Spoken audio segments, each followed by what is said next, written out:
Hello, everyone. I am Kevin Gallagher with the Aces Jiu-Jitsu Club podcast or blog post. I've got some interviews I'm running here. So, in particular, I have a very special guest today, someone that I know personally, someone that happens to be my personal flexibility and mobility coach, and someone that has a great deal of experience in the field of flexibility and mobility, a field that I think not only jiu-jitsu athletes tend to neglect, but most athletes in general tend to neglect the importance of flexibility and mobility in getting the correct range of motion in their movements while they're exercising. Mr. Charlie Trezevant, very accomplished martial artist himself and has years and years of experience in the field. So, Charlie, thank you very much for coming on today with me. How are you doing today, brother? Kevin, I'm doing good, and thank you very much for having me.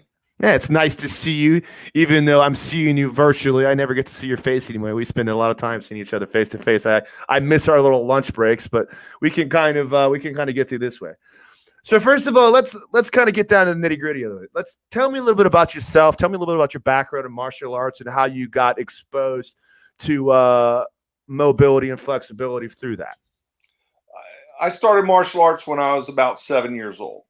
My brother and I went down to Ed Maley's Florida School of Judo, and Ed Maley is, a phenom in his own right. I was in a class with guys like Dewey Mitchell, who ended up in the Olympics, and that whole Tommy Riggs, national champion, Keith Maley, and so I was around phenomenal martial arts guys. And I was with Maley for a pretty good number of years, probably about 5 years. And we did state championships, competed all over the place, and dug pretty deep. I was a tournament green belt 3rd degree, and I was an in-house brown belt, training pretty much 100% in the judo side with, as I got into the brown belt in-house, he started to flip some of the jiu-jitsu on me, so I got to see some of the older world jiu-jitsu as, it would be contrasted to what y'all do today. And, Still it's very similar. fun. Then post your judo career, you started getting involved in more striking arts, and that's where your flexibility and mobility work started to come in, right? I had some experiences in high school, grade school, where all of a sudden there's, maybe 3 people or 5 people, and, the brain starts to go, and you're like, okay, well, if I've got this guy all wrapped up, but there's 2 more guys, what do you do with that? And I've always loved the grappling side the best. That's my favorite side to be at. That's cool. The kick and punch side was really the answer that I needed to pursue, because I had to explore that side of it. Because, how hard can they kick? How hard can they punch? When they go to break little bones on your body, what might they do? And I just thought that it would be valuable to train and have that knowledge also to add to what I was also doing. And I love the martial arts. I was around great martial artists at the time, and I just loved it. And I just was, a 5-day a week in the martial arts schools training. And I know you personally, and I know you may be being a little bit modest here, but you are a lifetime martial artist and someone that I've always respected in that regard. You've received your master's in Taekwondo and other kicking and striking arts. So you've been around the martial arts game for a long time. Tell me a little bit about what being involved in martial arts has taught you about understanding of body mechanics. Well, there's a couple things there, and they kind of collide. They collide. One is I had some real difficulties with my lower back. I was in pain all the time. Extra vertebra. I don't know that was a bad thing, but I've got one. It's at the base. From there, you add a little bit of scoliosis. Not bad, but it's there. Then you have an accident where I came out of a tree and landed on a fence on my back when I was probably about 11. And I think I blew 2 discs out. And because my parents had told me, hey, don't climb in that tree because, you might get hurt. And I was the kid that climbed everything. And, so when I got hurt, I didn't tell because I didn't want to get in trouble on top of being hurt. So that went a couple of years being undiagnosed, and I kind of crawled around trying to deal with that. And then, it's just a stack of problems in the low back. So I had a lot of pain, and I had where I was trying to answer that question of, what do you do on the kick and the punch side? And I started to find the kick and the punch guys. And the first time I walked into their school, because it's like anything, you walk into the school of the thing you don't do, and what's going to happen, you're going to get a beat down. And I said, let me see what it is. And they pulled up a black belt, which is never the guy to spar with first. And, he had fabulous legs. They just came right off the ground. He could hit about anything that he wanted. He understood angles. And, his mechanics were good. And it's like, oh, okay, big wide eye, something going on here. And I need to learn what this is for myself, because I had horrible range of motion. I was the brother out of, 4 kids that they would drag out into a party, and they'd say, show them, do the thing that you can't do. And I'd lean forward and I could almost touch my knees.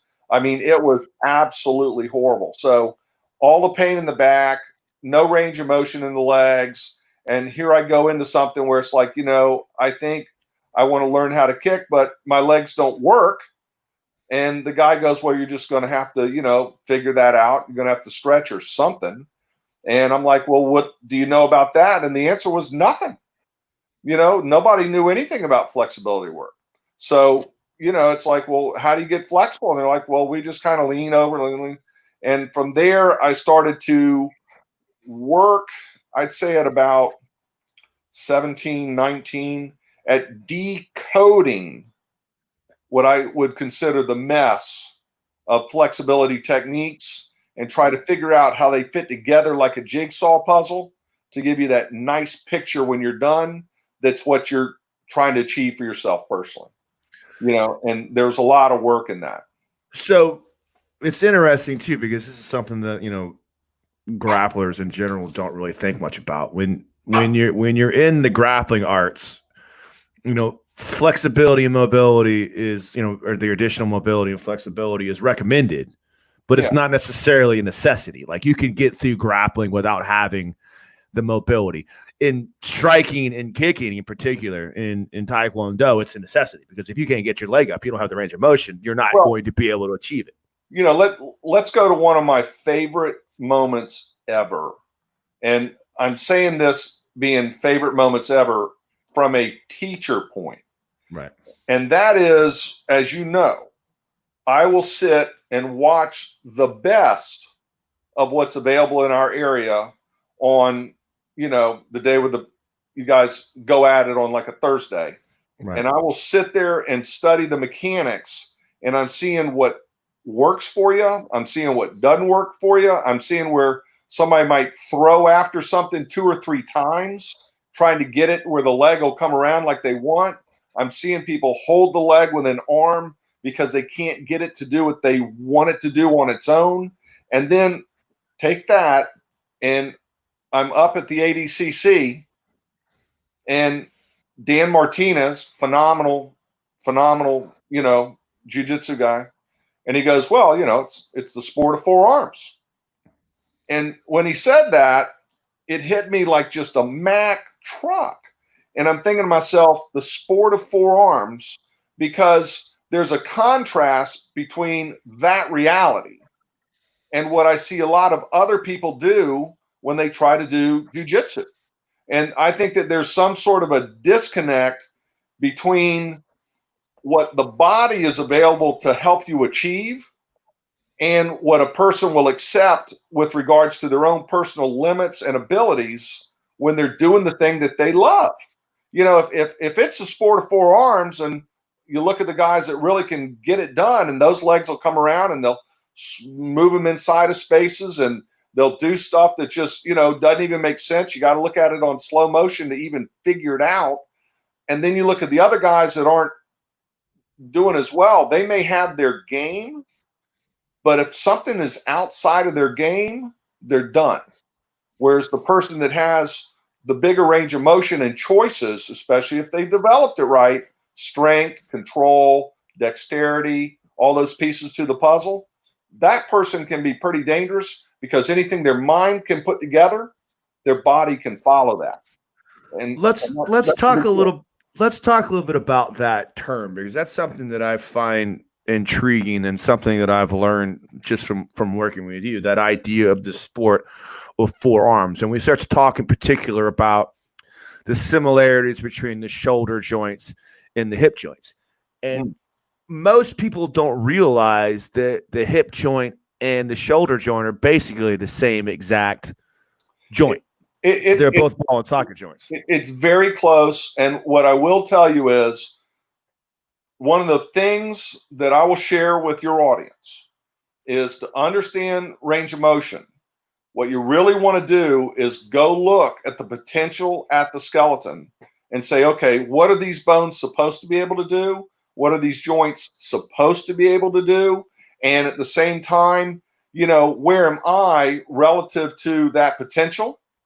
And that gap is what you're trying to basically close. I know that there's a lot of guys that, oh, my knee, oh, my knees. Oh, I hear that all the time. And one of the things that I did when I was around y'all as a group was I was watching the way that people would stretch, and they'll use stretching techniques that are yoga based, which yoga is a postural art. It's not really flexibility work. And I would see them do things that they think are going to open up the thigh at the pelvis, but what it was really doing was torturing the knee. And, I saw an individual put his knee up on something one time, and when he went to dial in the movement that should have been from thigh to the pelvis, it was a gigantic amount of movement at the knee joint. And I said, okay, hold on. And right there on the spot, I developed the idea of pinning that knee down and pinning that thigh down, so that when you're doing that same type of a technique, the work goes from thigh to pelvis and stays away from the knee. And what I've seen is a lot of people say, hey, you know what? My knee doesn't bother me anymore. And I'm starting to get more movement thigh to pelvis, which knee is a hinge joint, thigh to pelvis is ball and socket.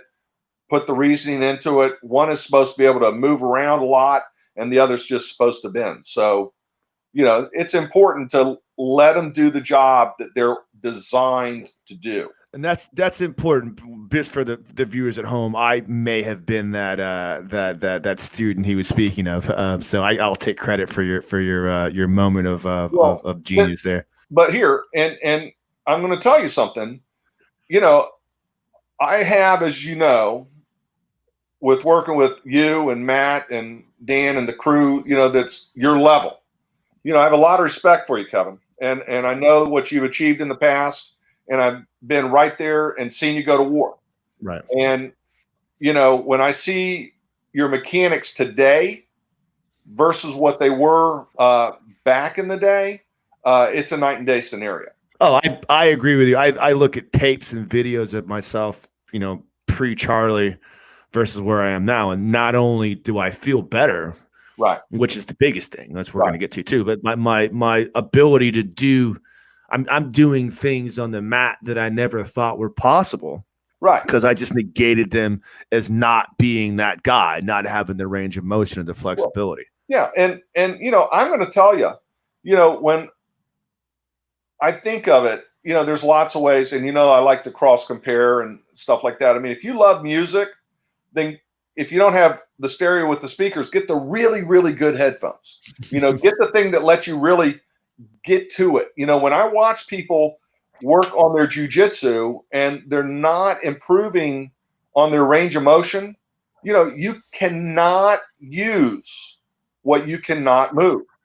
And then you get to where you go, well, but I'm just going to limit myself on these techniques because these are the ones that my body can do. And then I think to myself, I get that. I mean, I get it.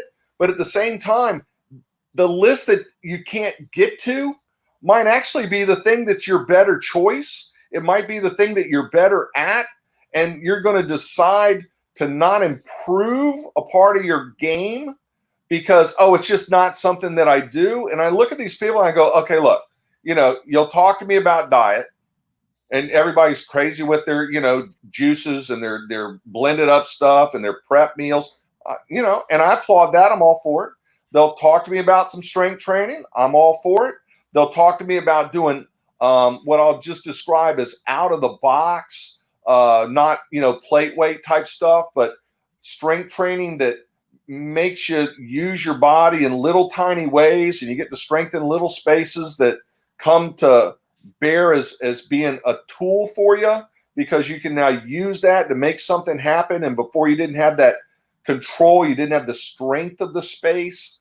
I know that there's a great trainer, Cam, that introduces people to all kind of really unique ways to, use their body with weight and stuff like that. But when you're opening the whole body up and you're working at strengthening the whole body, when you do that in the right way, your range of motion will grow. And I want to use that word explicit. It will grow on a regular basis. Your strength in controlling that range of motion will come along for you, and you're going to be an athlete with more choices. Yeah, it's funny you say that too, because I think about that all the time. It's because you were getting there, but I was wait. I talk to a lot of people the same way, and I used to be the same way. Like, I talk to people and they say, "Oh yeah, I want to lift. Hell yeah, I want to lift. Oh, I want to train my jiu-jitsu. Or I want to work on my diet." And if you say anything about stretching, oh, I don't stretch. I don't need to stretch. That's just silly. And what I'm starting to find is that all of those things go hand in hand. Like, the ability and the idea of flexibility is a misnomer, whereupon people tend to think of flexibility as just the ability to get to a space. And in some regard, that's what it is. Yeah. But like, people think, I just want to do a split, or I want to be able to open my legs up just to say I can do that. But the reality of it is that not only do you get to that space, but you gain strength and dexterity after being able to get there. You have to get there first. Now, that's your answer because of the way that you're being trained. Right. Okay. I have been around decades of people that stretch out, but they do not have the strength to control the range of motion that they've achieved. Legs out, body, coming down towards the ground. Right. They have to have their hands in front of them, or they just kind of fall into the space. Whereas if you ever watch me do that, and I'm kind of teasing and playing with the crowd, I'll have the legs out and I'll bring my body real slow, hands way out or to the side or behind me. I'll get flat to the ground. Maybe I'll go below the ground if I'm up on chairs, and then I'll just real slow lift that up and just walk off, because it's just a movement like moving a finger. Yeah, and it increases your overall strength, because now one of the things you always tell me, and it always resonates in my head, is if you can't get to a space, you can't have strength there. No. So if you're limiting your abilities if you say to yourself, okay, cool, I'm very strong from here to here, but what happens if I go here? Everything's dead. Or what happens if I go here? Everything's dead. Same thing with my legs. If I'm very strong here and going lateral, or front to back, posterior, but if I go laterally, it's all gone. Well, and at the same time, one of the things that I'll share, when I was at the ADCC a couple years back, I'm watching two competitors getting ready to go at it. Now, one competitor kept eyeing the other one from the side. He couldn't look at him directly. And the other competitor wasn't even looking at the other guy, because he was completely in his head getting ready for the match.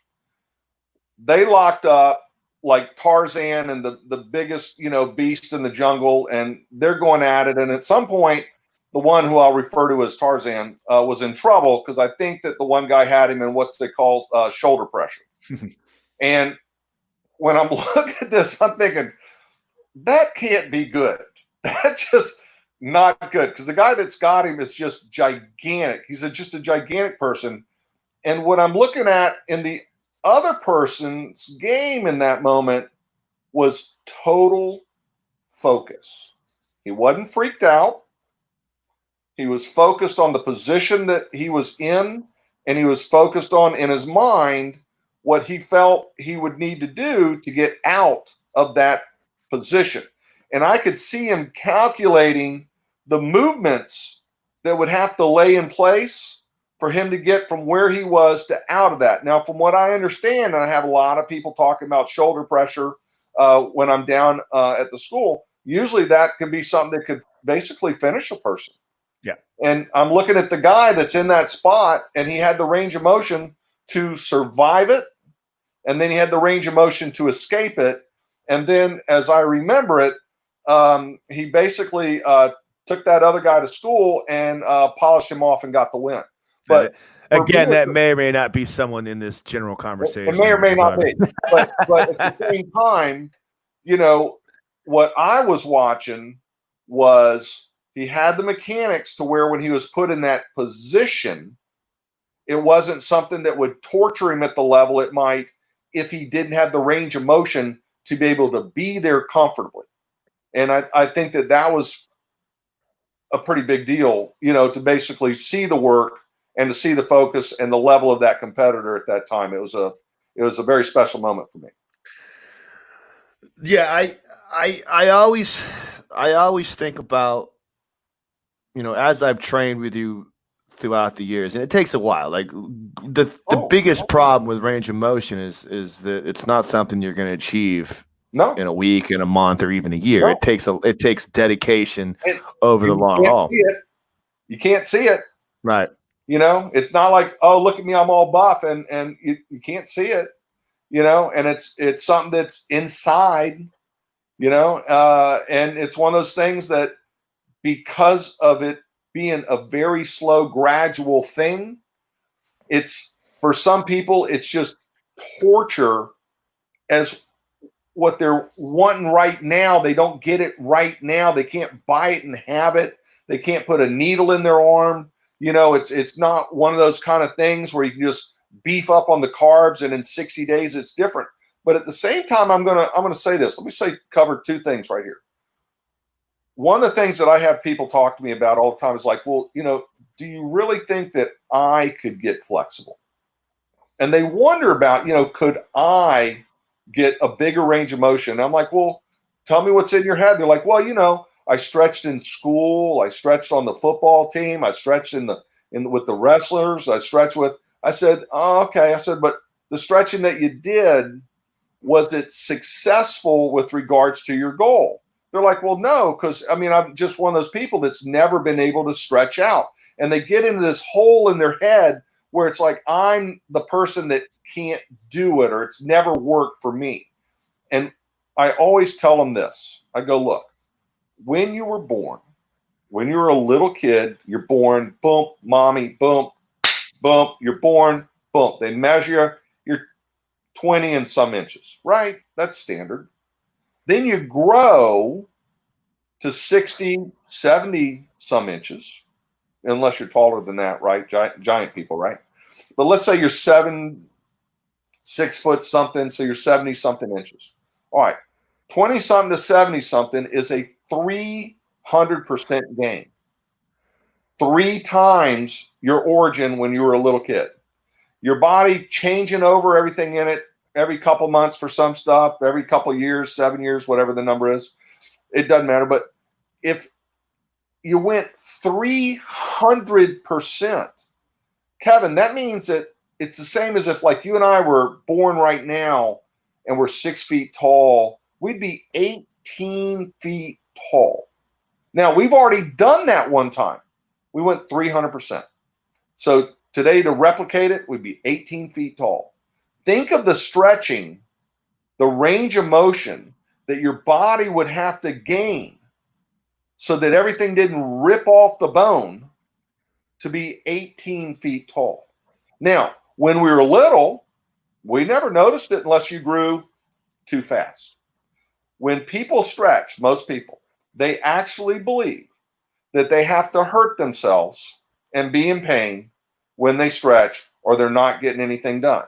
And then I always go back to, let's talk about when you were the most successful with your range of motion and gaining range of motion and growing.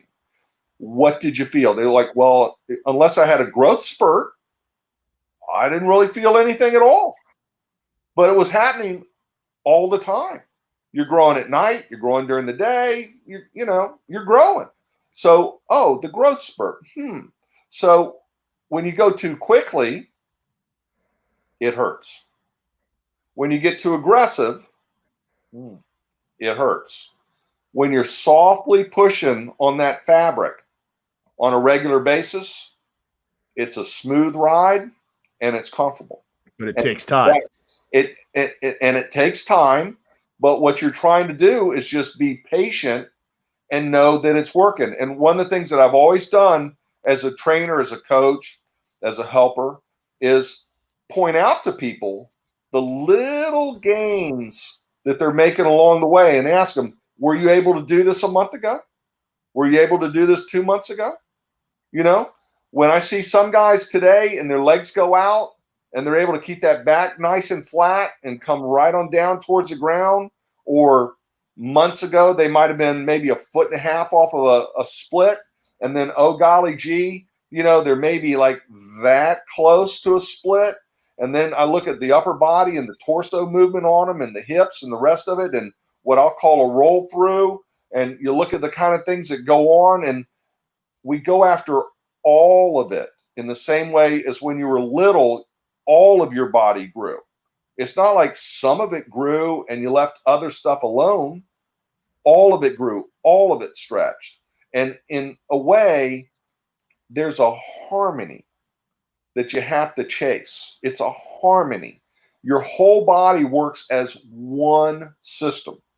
So when people go and they stretch out and they do a couple things with the legs and a couple whatevers, and then they're going to jump in and grapple, they're going to do jujitsu. Well, let me ask you this. Where's most of your bones and your muscles? It's in their hands and feet. Oh, you're grapplers? Oh, then you got to grab somebody. So you're going to do everything with the legs and whatever the rest of the stuff is, your torso, your arms, whatever, but you're not going to work on your hands. And then I see people with all this tape on their hands and stuff like that because they get jammed up and they don't have the range of motion over a while because they just hurt them so many times, but they didn't work at doing the maintenance and the development to try to keep up with those dings and those dents. One of the guys that's around me, probably one of the best jiu-jitsu guys I've ever had a chance to sit and watch. Great guy, good human being. He's like a total package. He's getting ready to go to the 80cc.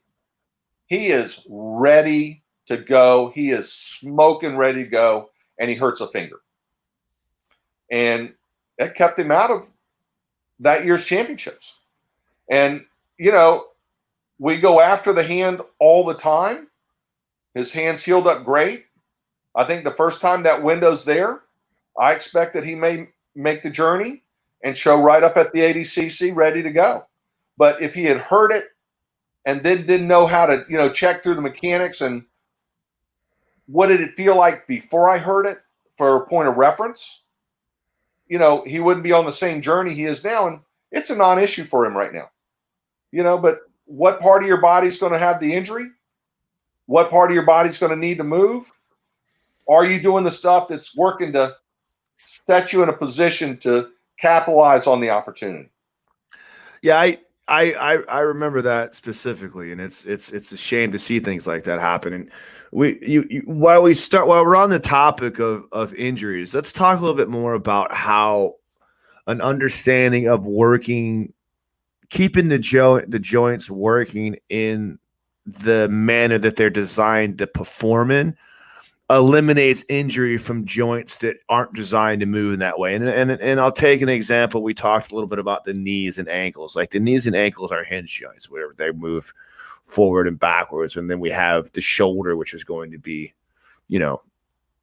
a rotating joint. The same thing with the leg. Our arms and our knees tend to stay in better working condition because our shoulder joints work more fluidly because we don't put as much stress on our shoulder joints because we're not walking around on our hands all day long. Right.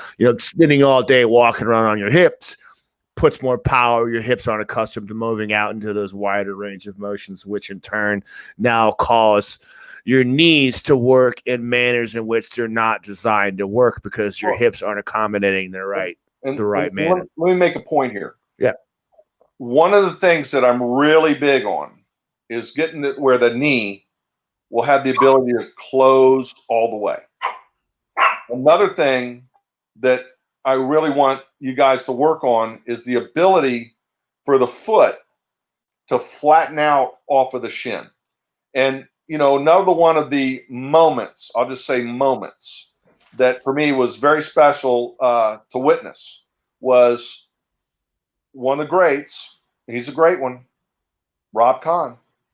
And I'm out there when, they opened the one school and he's doing a workshop and he's talking about, you may need to sit in front of your opponent for 10 minutes and whoever it is that moves next loses.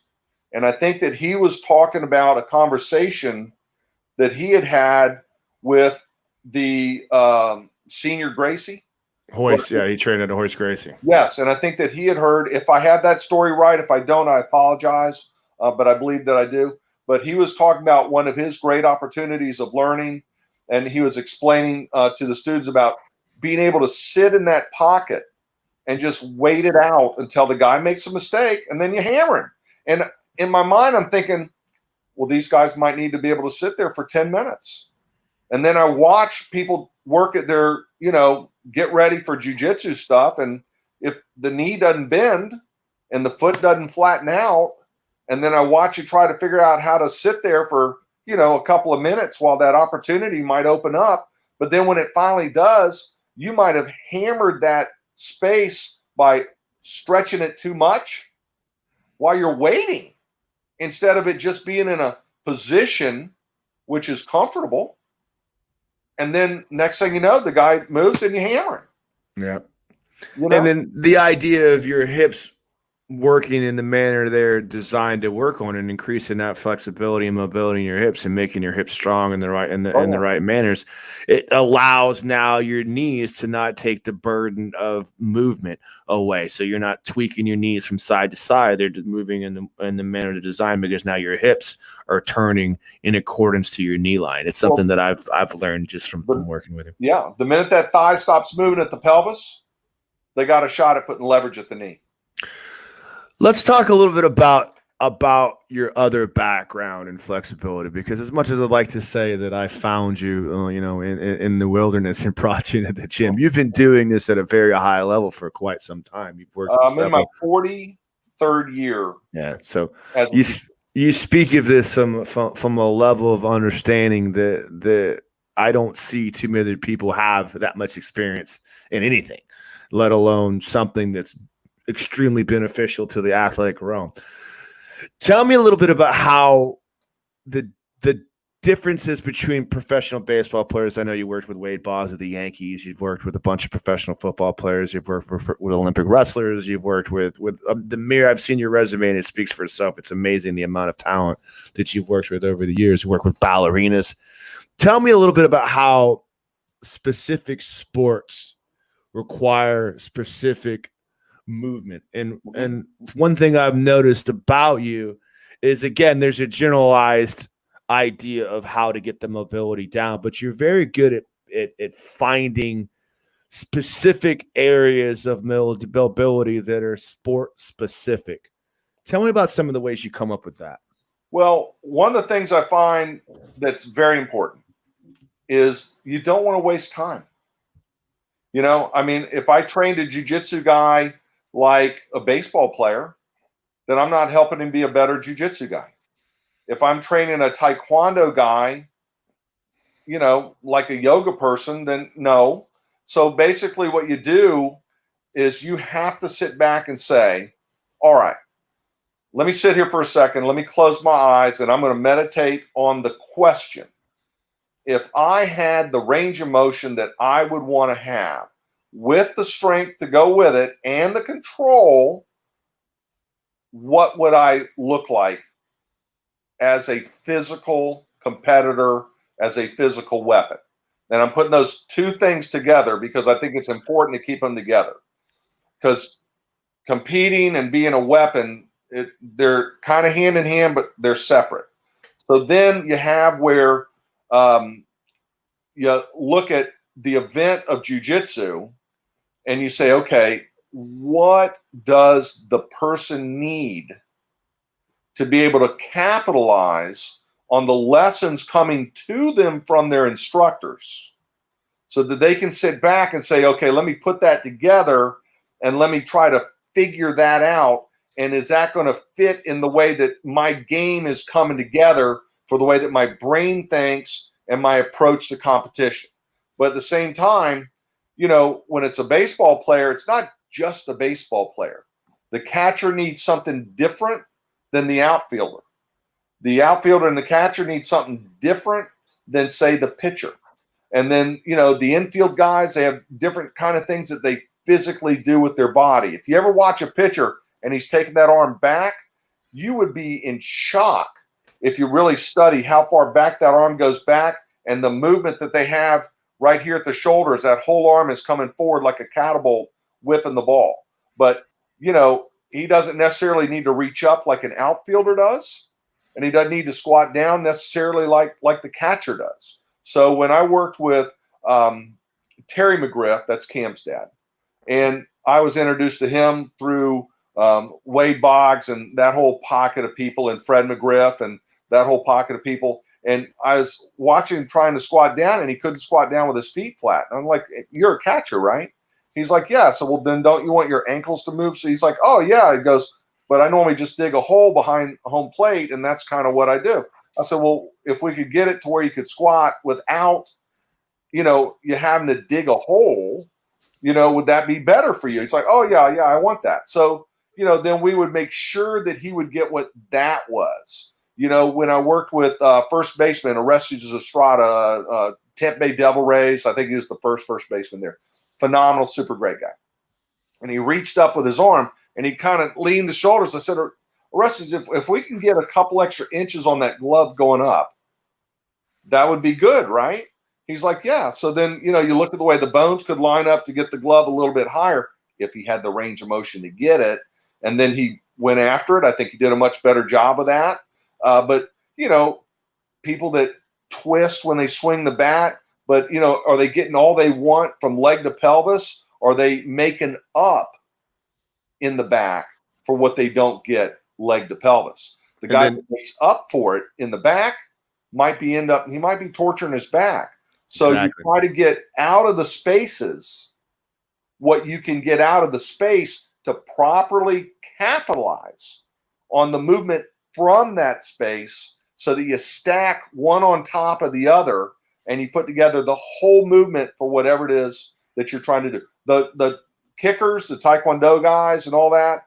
I mean, one of the drills that I have worked with on, I'd say some of the most fabulous kickers on the planet is I'd hang a plumb bob on a cord and I'd figure out their distance from the foot that's on the ground to what the other foot would be. And I'd move it just like an eighth of an inch higher than that. And I would put their one foot right vertically underneath it. And the drill they would have to do is with the one foot perfectly underneath it, take the other foot and go straight up and touch that plumb bob. And when they first look at it, it's like, no, that's impossible. And then I show them other people doing it. And they're like, but that's what they're doing. I'm like, yeah, that's what you're going to do. And then you start to correlate between the stretching techniques that match that mechanic. And let's say that again, the stretching techniques that match that mechanics. You got to put that kind of stuff together. And then next thing you know, there he is. He's standing on the X and he's reaching up and touching the plumb bob. And at some point, Chloe Bruce is at the studio with her sister, Claire. I think it's Claire. And he's the only person, I think, as an individual that they visited because they just wanted to see what it was that this guy was doing, because he's the only person in conversation, they expressed this to me, that they've ever seen that could match their cachet of movements. And, you have to just look at it as sports specific. What are you chasing? If you're a jiu-jitsu guy, chase what you need for jiu-jitsu. Going to yoga class will help you be good at yoga, but it's not necessarily going to line up with what you're going to need as a jiu-jitsu practitioner and competitor. Yeah, I one of the things that I find the most intriguing is, again, I always try to correlate it back to the idea of returning your body to the returning your skeletal system and your muscular system to the manner in which it was designed to perform, and to unleash it. And to unleash it, right? That's the other thing. So many people, they'll go, well, I can do 2 out of 3 splits. I said, well, there's 6 splits in a roll through, and they look at me like, no, there's 3 splits. I'm like, no, there's 6 splits in a roll through, and they're like, well, what are they? And then I'll just plop down and do them, and they're like, oh no, I can't do that. And the reason they can't do it is they've chased less than half of what the alphabet is. I mean, if I only gave you half the numbers or half the letters, and you tried to do something in the way of a writing or balance your counting, it wouldn't work. It wouldn't work, and you would look for the rest of the list. And I watch people that look at it and they're like, well, but I got my stuff. That's what I do. I'm like, okay, so you don't really want to be good. You don't really want to move forward in time and have your body be able to do more, where this thing that you tell me that you love, you could dive deeper into it and do it at a higher level.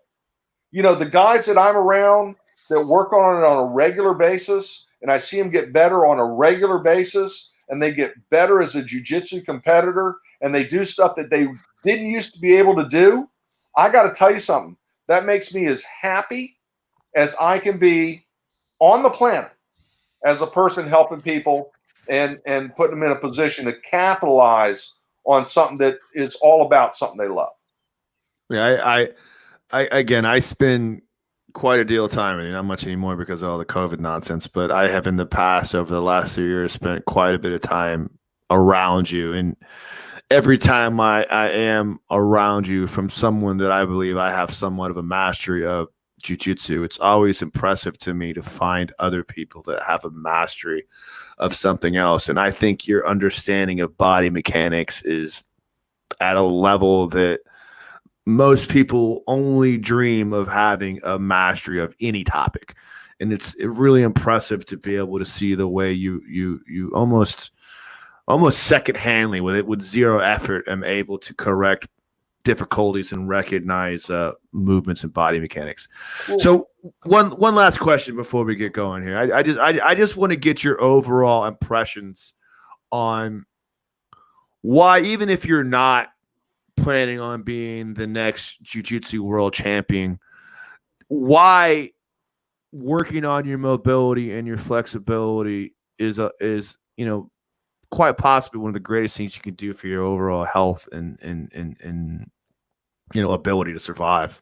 Here's what I'll say on that, Kevin. I talked earlier in the beginning of this talk about some of the difficulties that I had with my back. They had me on meds. I was in just horrible pain on a regular basis. Anything that I did in the way of pressure in my back, water skiing, tournament water skiing, stuff like that, I'd have to float in the water for a while because it just was, very difficult living with that. As I started to get my legs out of my pelvis and let my pelvis live with my torso and not torture my spine, all of a sudden, a lot of the back issues that I thought were like, wow, this is going to be this way for my whole life. They had me on meds. They had me with a back brace, that soft back brace, kind of a corset thing. I don't deal with any of that. I do not have what I would say any body pains that I deal with on a regular basis. Now, I have body pains that don't bother me anymore, but the knee that used to bother me, once I really figured out how to move at the thigh to pelvis and not have the knee be part of that stretch, the knee issue went away. The better my leg at the pelvis got, the easier it was for my back to just not bother me at all. And what I'll say is, I've seen so many people. I mean, 40-something years. If I gave you the math, you'd say the number cannot be real. But, I ran programs for Bally's, American Fitness, Better Bodies, work with the pro athletes, all that kind of stuff. I've had a position to look at it, to help people understand about untying the knot. And the goal is not only to help you in the moment of your athletics, but to help you be a functioning human being when you get older. I see too many people that didn't take care of themselves, and they're little rickety messes, and I really feel bad for them. They could even improve themselves at that time, but it's better to take care of yourself along the way. That's awesome, man. And Charlie, that's a great answer. And one of the things that I have personally found more than anything, and when I started training with you, I was more about like, hey, I'm just gonna, get a little stretch in here and there. I remember specifically telling you, I'm never gonna stretch. I'm not gonna do that thing, and I stretch every day now. If I can't do it every day, at least I'm doing it, 3 days a week, 4 days a week. Oh, and there's a guy that used to tell me all the time, I'm only going to stretch when we're together. Yeah. And then he'll send me stuff. Check out what I'm working on now. It's amazing because once your body starts to feel better, yes, you know what? You're going to be inclined to want to do it. And I'm going to say this, not all stretching is the same. No, it's not. If people want to get a good idea of what it is that I do in little pieces, they need to go, because I posted it out there in the Facebook world under Stretch Guy Charlie, STRETZGUYCHARLIE. No capitals, no spaces, but there's a stack of videos there. And also with Matt Arroyo, and some of the people that were in that, we did a whole thing, a video set, a series on stretching for jiu-jitsu, which is more of like an abbreviated list. And at the same time on that, let me also say, you got to go after your whole body, because the thing that you're not taking care of, at some point, it might end up biting you, and it's better just to take care of it along the road. Well, yeah, man, like I can't express to you like how much better my old broken down body feels every day just walking around on the street. And that was the one thing that, like, when I first started training with you, I was like, okay, I'm going to work a little bit just to kind of, work on moving into spaces and maybe have a little bit better feeling in my legs or whatever. But like my entire body every day walking around, I have less aches and pains in my knees and my ankles and my lower back and my neck just from working on the stretching and getting the skeletal system back to the way it's supposed to function. And Kevin, as you and I both know, there's people right now that are UFC walkout with the music guys that I've had a chance to work with, and they've had different kind of body issues, and on a Monday before they leave to go to the big battle, whatever it is, it's like, meet me Monday early because I want to go through that. The guys that can get it done, that take advantage of it the way that I'm helping them learn how to do it, they're doing great with it. And I really, really, really, how many times you can say that word, enjoy watching people do well. And I enjoy helping people that are chasing it figure out the next piece of the puzzle. It is a puzzle. And it's a Gordian knot. You got to figure out what to pull, where to pull, and how to not bother body spaces and not get over enthusiastic about something where you maybe push it a little bit too hard, because you're not going to be patient to just wait for your body, because you're doing the work to just let the space grow. And that's what you're trying to do, is just let it grow. It doesn't matter how old you are, you can grow.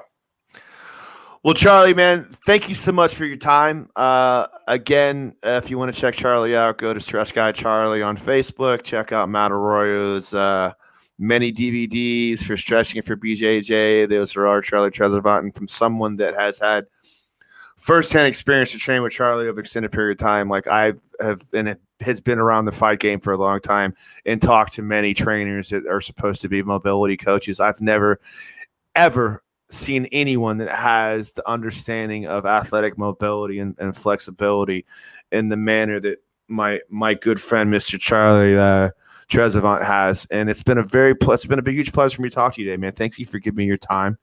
And anything else you want to say before we go, man? Any closing comments? Anybody that has a question, shoot me the question. If you need to get to me, you can always get to me through Kevin.